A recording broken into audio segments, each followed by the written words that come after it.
It was great, man. You know, had a great 4 years here, great memories here, and you know, we ended it how I imagined. So it was real good.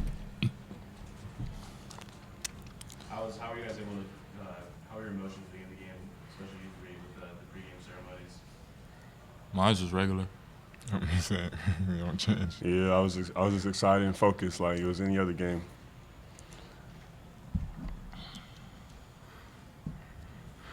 Was this the kind of big win you guys wanted, especially before going into the tournament to kind of get some momentum and that in? Yeah, we've just been trying to continue to play and, get everybody to play to their best of their abilities. And I think we took another step in the right direction tonight. Obviously, UNLV is depleted, but, like I said, we never make excuses. And, if that's the case, then we do what we're supposed to do to them. So I got a lot of respect for Coach Simon. I love him. He's going to get a raw deal over there, but, we just want to keep doing what we do and continue to go out and build momentum.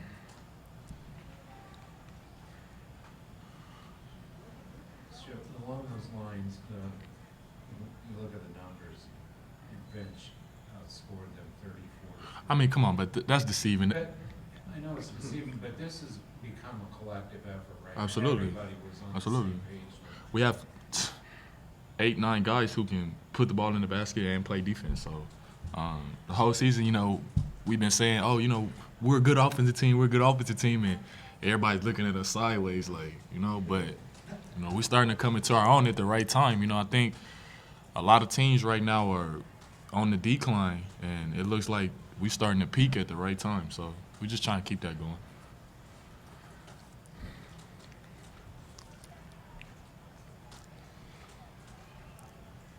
I mean, how apparent was it for you guys out there? I mean, a lot of them were playing almost 35 to 38 minutes. Pat caught 38 minutes. Was it pretty apparent when you were playing defense that they were pretty tired?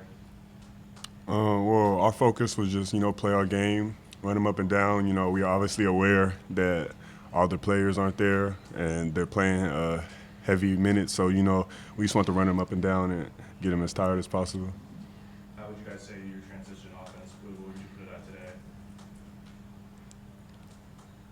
It was pretty good. We're going to come back next week, watch the film, and we're going to find some things that we can learn from and get better at. But, from playing, it seemed pretty good.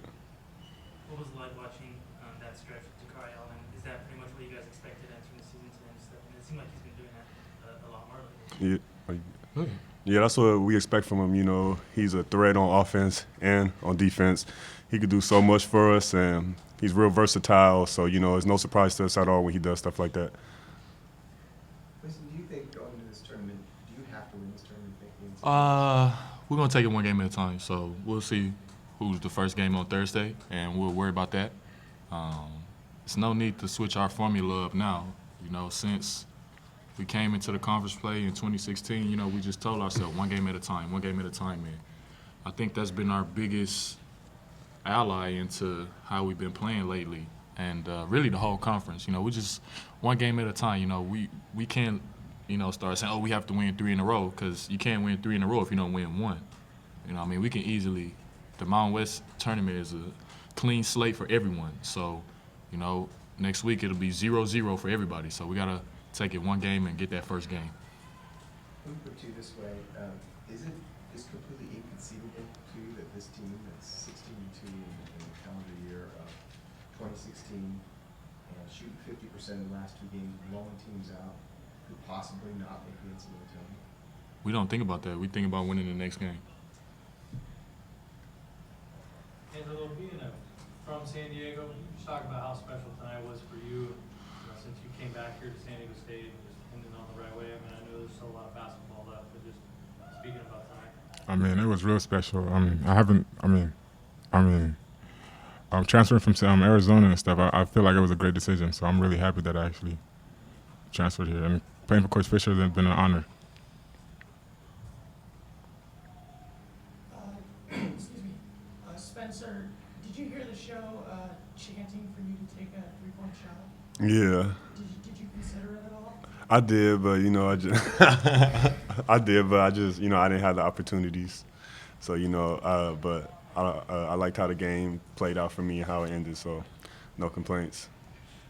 Shepard, the last two games were pretty much blowouts against teams that when you first came to SDSU, it was the top rated you guys, Mexico, UNLV, and SDSU. What's been the key for SDSU to keep it going along? We worry about San Diego State. You know, that's all we can do. You know, this league is, you know, from the outside looking in, a lot of people have a lot to say about it.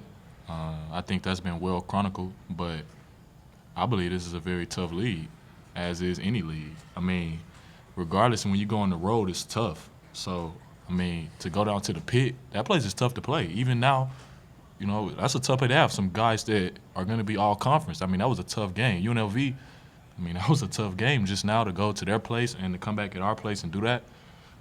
We just worry about what we want to do. You know, we can't, you know, I think you said that they're down or whatever, but we can't worry about that. So all we can do is go out and take care of San Diego State.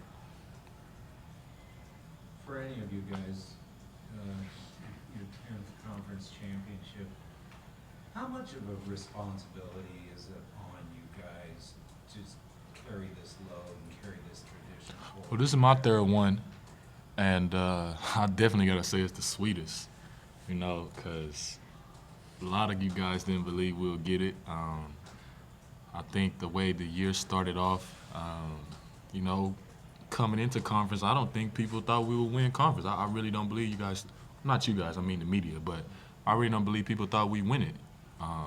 That makes it that much more sweeter. And at the same time, it's going to put a lot of pressure on next year's team. You know, I mean, that's 3 years in a row. My sophomore, Sky sophomore, last year, even though last year has an asterisk, I have to admit that, but this one was outright, and it was the sweetest one.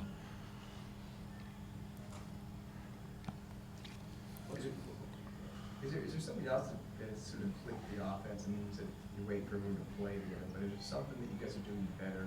Well, not everyone to play together. For everybody to play to their, no, not better, just to play to their best of their abilities. We need Angelo at his best.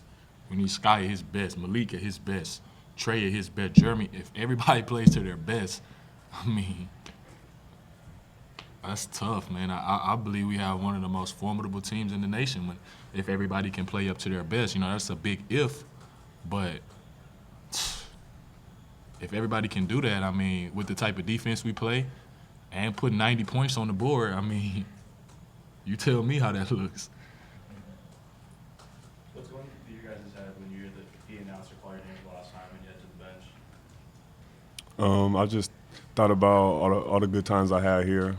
You know, it still hasn't even really hit me yet because, you know, we still have a lot of basketball left to play. But, you know, overall, it was just a real good night for me.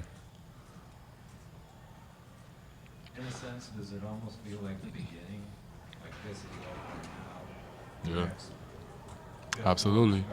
Absolutely. You know, like I keep telling the guys that I believe we still have a lot of basketball to play. I believe that we're going to be playing deep into March. I mean, that's what I believe with my whole heart and my head.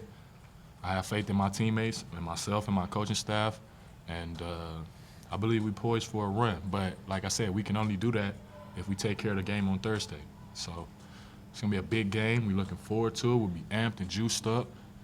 Everybody's going to be ready, and we'll just see what happens.